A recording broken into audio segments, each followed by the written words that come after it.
Ayun, Niningbay naman. And kumusta man ang tambulig, no, Niningbay na, no? In terms sa peace and order, no? I will, fortunately na po sa sir nga nahuman, nagsugod ang eleksyon, nahuman ang eleksyon nga wala din po event that is nga naitabo. No, wala tayo kagubot, event shooting. But sadly, after the election on, I think it's May 16, May 16, that was right after the election, sir, 1 week after the election, namin shooting incident na itabo sa Barangay Balugo. It involves two sabongero. Kaya naman may barangay fiesta, so na sila abot-abot nga tari-tari. So both of them, sir, dilipod from Tambulig. They are from Pagadian City and from RM. Naabot lang dali sa barangay Balugo, Tambulig para maki-fiesta. So during that time nga na-fighting, gulang-gulang, napildi na tong suspect, ikantsawan sa biktima. So eventually, gipusil siya itong suspect. So personal nga motives lang? Yes, sir. Wala siya labot sa election, not election. Close case na siya? Yes, sir. Kaya nakuha man nato na file ang case. Actually, wala ito nadakpan, but we conducted immediate hot pursuit of the suspect. Naabot pa ganin dumalinaw, pagadian, para lang siya makuha. Kumta, supposedly, pero wala lang napupun na pa. Pero the case is already filed, sir, so good as solved na po ng kaso.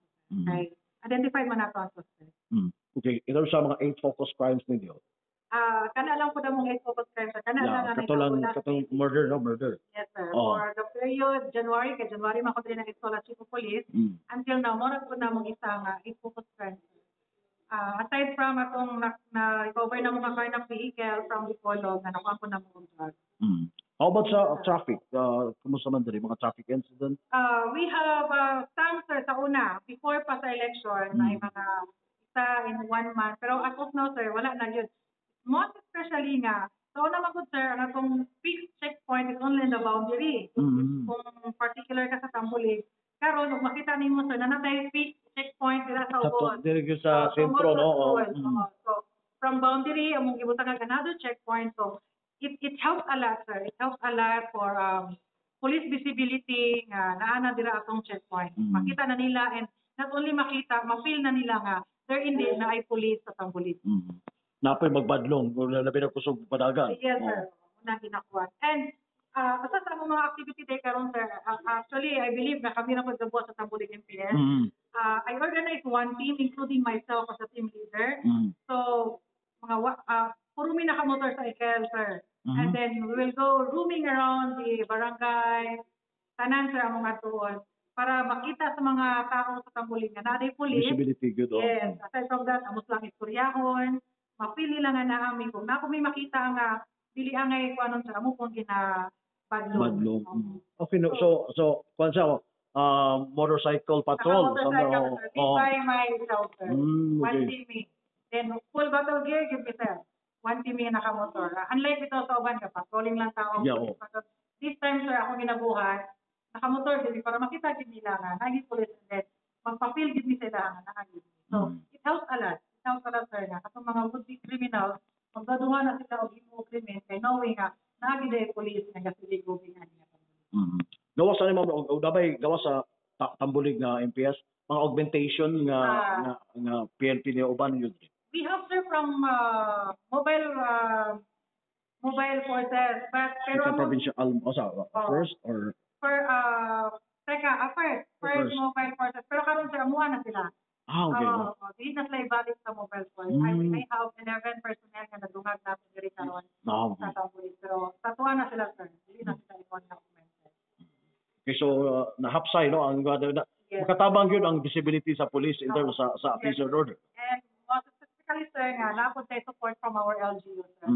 So mo pa na pinaka-importante, sir. And also the community support, sir. We cannot do this alone without their help, sir. Manpower, wala problema. No problem. And mga sakyanan. Yes, sir. We have 3 patrol vehicles, 7 motorcycles. Okay. Katabang. Ma'am, thank you. Salamat kayo, ma'am, sa higayon. And siguro imong mensahe na lamang alang sa mga taga-Tambulig. Okay. I would like to take this opportunity to announce nga sa Tambulig PNP, our station, we cater now police clearance, sir. Usually mangod sa una, sa Molabi ang pinaka-duol nila nga mo take police clearance. But now we cater na, sir. So anytime, pwede na sa naman sa atong police station, para makuha ang police clearance. So it is a nationwide clearance, sir. Ang amuha lang condition is to be in proper attire. Wala lang po tayo magsaliko, wala lang po yung magsinilas. Kaya same lang po na mukha sa mga clearances sa office. And as of now, sir, I am proud to say under control with the peace and order. Mapil naman po na nato. Anyways, ay mo kabalaka ang kapulisan sa Tambulig. Akong islang niya daw og Tambuligon.